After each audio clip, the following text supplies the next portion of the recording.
So picture this. It's 2 o'clock in the morning, the cat's snoring, you're wide awake, thinking about all of the things that could go wrong tomorrow. And that's worry. And I'm not going to say, oh, don't worry, because we all know that that doesn't work. And today I'm going to tell you why. I'm Julie. I'm Mike. Welcome to the Emotional Hustle.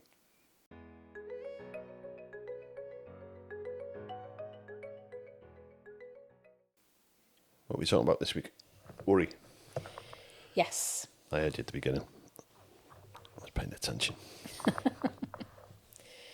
So we're going to be talking about what worry is, Okay. why we worry, where it comes from, and a few tips for how to overcome worry. Cool. So let's start with what we think is going on when we worry. So the brain sees this as problem solving, but often there isn't a problem to solve.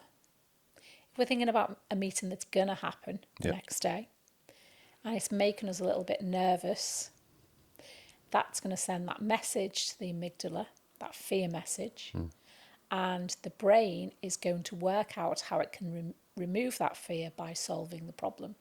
Okay. But in actual fact, there isn't a problem to solve. So the brain's going to create one. The brain's going to go, oh, well, imagine if this happens. If this happens, I'll do this. Imagine you're not wearing pants. What? Imagine you're not wearing pants. Oh, stop. In a meeting in the office. Okay, so Mike has got his pants on, just for anyone that's out there worried about that. Worried. It's not that type of channel. So part of the brain knows that you've made up this scenario. So it thinks, oh, well, that's not going to happen. What about this? Plan B. What about if this happens? What am I going to do? And then it goes to plan C and then plan D. And then by the time you get to plan E of the fifth thing that might go wrong that you need to solve, the brain's actually forgotten about plan A. So guess what? You get to go back all the way back to the beginning and you can start worrying about the same things again. And this is a loop. You get stuck in a loop. Yeah. It's hard to believe the brain runs everything. Yeah, it does. Can't even count to 5. So the brain goes back to the beginning, worrying about the same things over again. You get stuck in a loop. Or alternatively, one of the scenarios that it comes up with, it goes down a rabbit hole. So this is where you think about maybe, I think this is a good one with stress, when we get stressed and we're worried about holding everything together. So we can think we're going to break down, or we think we're just going to have a rant in front of everybody. So that's what we think is going to happen. That's the starting point. And then we're going to think about all of the things that will happen if we have that imaginary rant. So we have a rant at the boss, we get sacked, lose our job, lose our income. Then we think about maybe we'll get a divorce, have to move house, kids will have to change school, everyone will be asking us what's gone on, everyone will be talking about us, and it goes on and on and on and on. And this all comes from this imaginary situation that hasn't even happened. So I know you like a gift or a superpower. Well, yeah, not based on last week, but yeah. Yeah, so this is the gift of prediction. The brain predicts what's going to happen. Okay. And the really funny thing, well, it's not really funny, but if you're awake at 3 a.m. and your mind's going around in this loop, the next thing that happens is you become aware of the fact that you need to get to sleep. Yeah. So then you start worrying. You're worried about not sleeping. Yeah. Yeah. Been there. Yeah. So then, yeah. So the worry goes on and on and on. So what can we do in this situation? So neuroscientists now suggest that when the amygdala fires off its adrenaline reaction, and it's the cortisol and adrenaline that are flying around the system, the chemicals and hormones, those chemicals peak after about 90 seconds. So if we can keep it under control and we can go past that 90 seconds, those chemicals will naturally subside because it's the thoughts that are going to keep them stoked up. Right. So we talked a few weeks ago about breathing and just focusing on the breath. So the first thing is we recognise that we're worrying. We focus on the breath, counting the breath in to a count of 3 or 4, counting it out to a count of 3 or 4, and that's going to settle down the nervous system and interrupt those thought patterns so that we can ride out those 90 seconds and everything should start to settle down. So if we go through that loop, I don't know, 9, 10, 11 times, just focusing on the breath, we're getting near to that minute and a half, and then everything will just naturally begin to settle down. Okay. So, the second thing we're going to talk about is where worry comes from. And we've got a little bit of audience participation here for you, Mike. Well, I say audience, you're the only one here, so it's you. Oh, great. It's all down to you. Okay. So we spoke about the amygdala last week. The amygdala takes feedback from the nervous system and decides whether we're under threat. But when we're lying in bed at night, you think, well, there is no threat. The nervous system's got nothing to really set it off. So where does that worry come from when there's nothing to react to?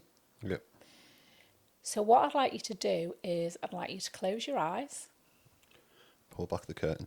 I know it's a Jason Donovan song, don't worry. And I want you to imagine your favourite meal. Okay. Okay, so really bring it to mind. Think about what it looks like. Can you see it on the plate? Oh, yeah. Yeah.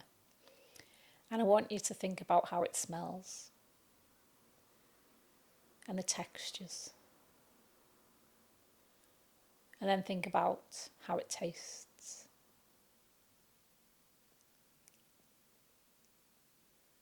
And when you're ready, I want you to open your eyes. Okay. He's back in the room. He's back in the room.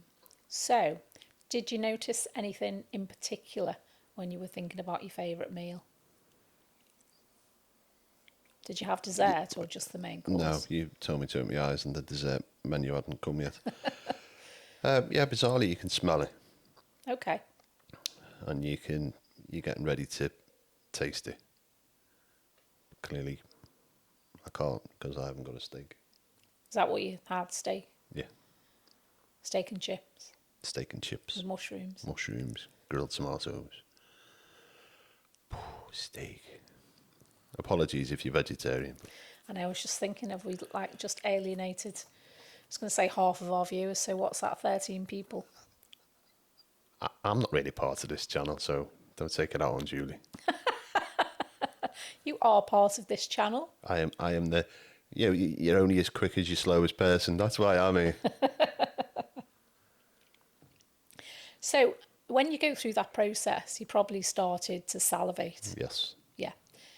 So what we've really demonstrated there is the power of the mind over the body. The mind imagined something and the body reacted to it. Yeah. And that's exactly how worry is working. The mind is imagining a situation and the body is reacting. So when we're lying in bed at 3 o'clock in the morning, it's not that our nervous system is setting off the alarm or the fear system, it's worry that's setting off the alarm. And I'm now worried I'm not getting steak for tea.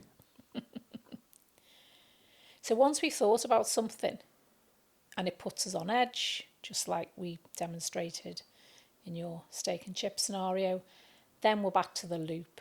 The nervous system's on edge and it sends messages to the amygdala, and then the amygdala is going to trigger the adrenaline and we're off into the fear response. So, do we think that worry is a problem? Well, yeah. Yeah, the simple answer is yes, because Got it right. I'll give you a jelly tot later. So the worry is keeping the body in high alert, and that's why it's a problem. Because in high alert, our blood pressure is higher, our heart is pumping faster, our immune system is suppressed, and our digestion slows down. And there's a really interesting guy who writes, he's doing a lot of research into the long-term impacts of our fear response running on high, Gabor Mate. So have a look at that if you want to really dig into some of the long-term impacts. I think we're only just coming to learn about the long-term impacts.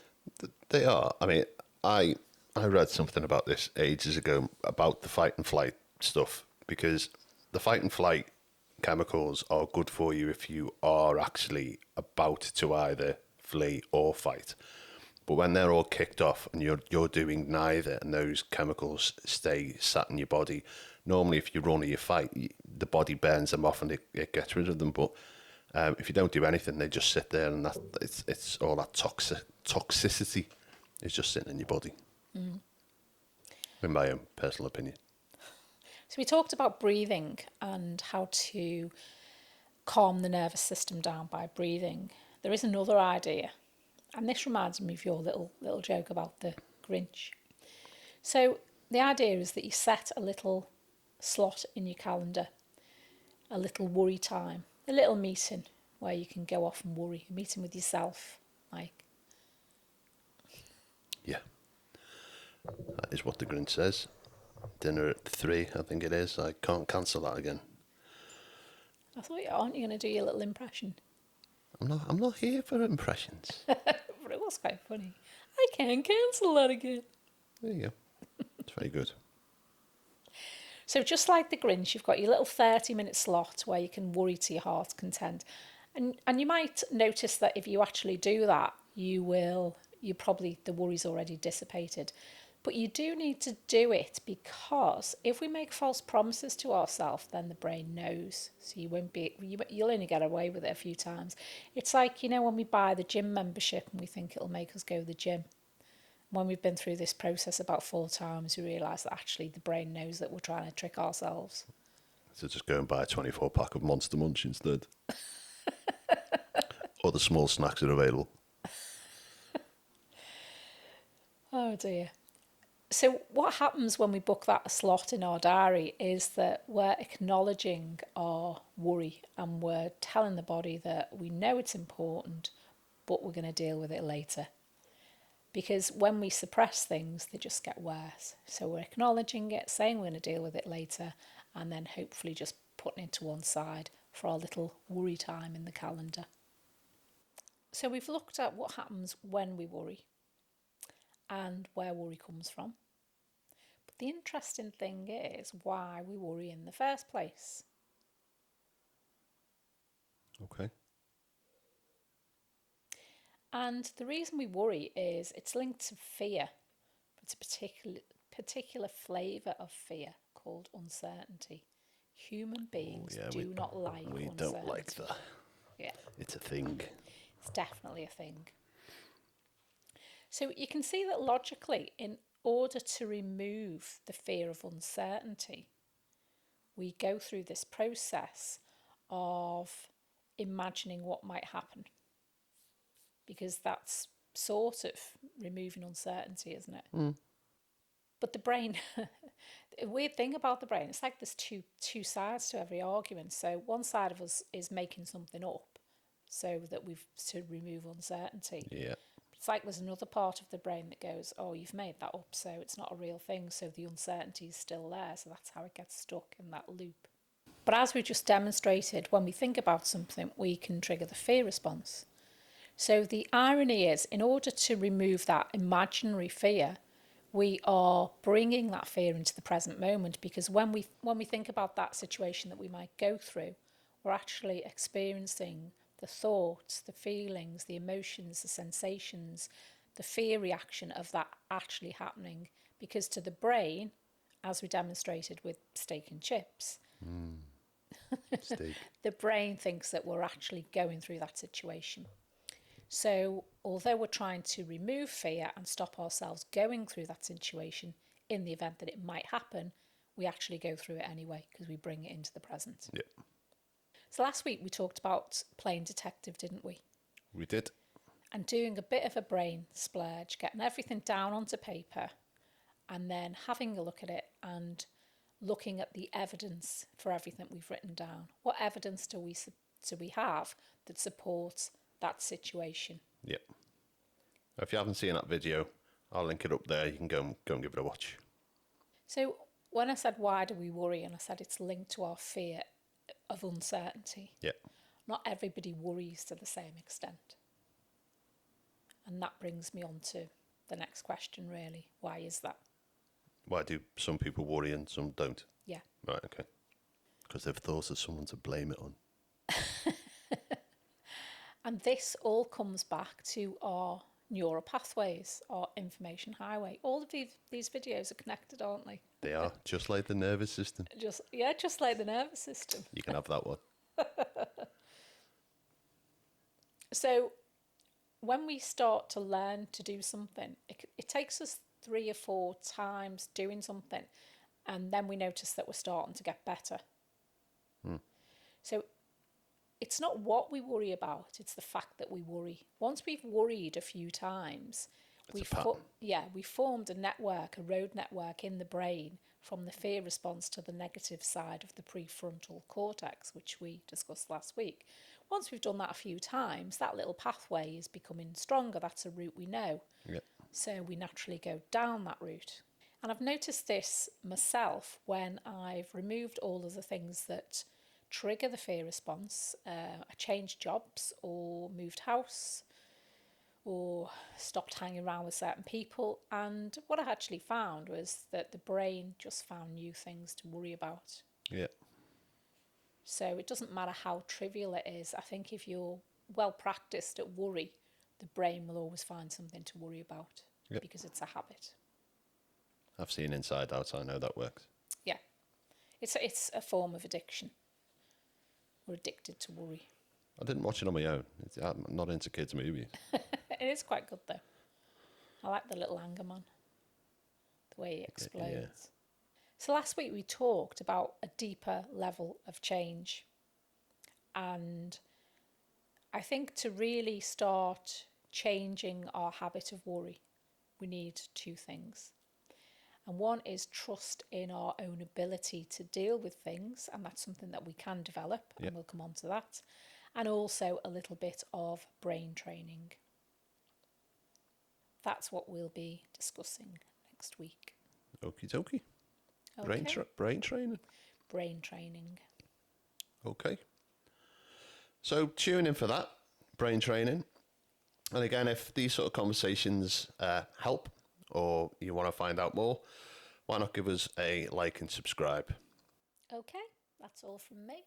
Thanks for joining us. And that's all from me. It was better the second time round. Now I've actually pressed record. Yep.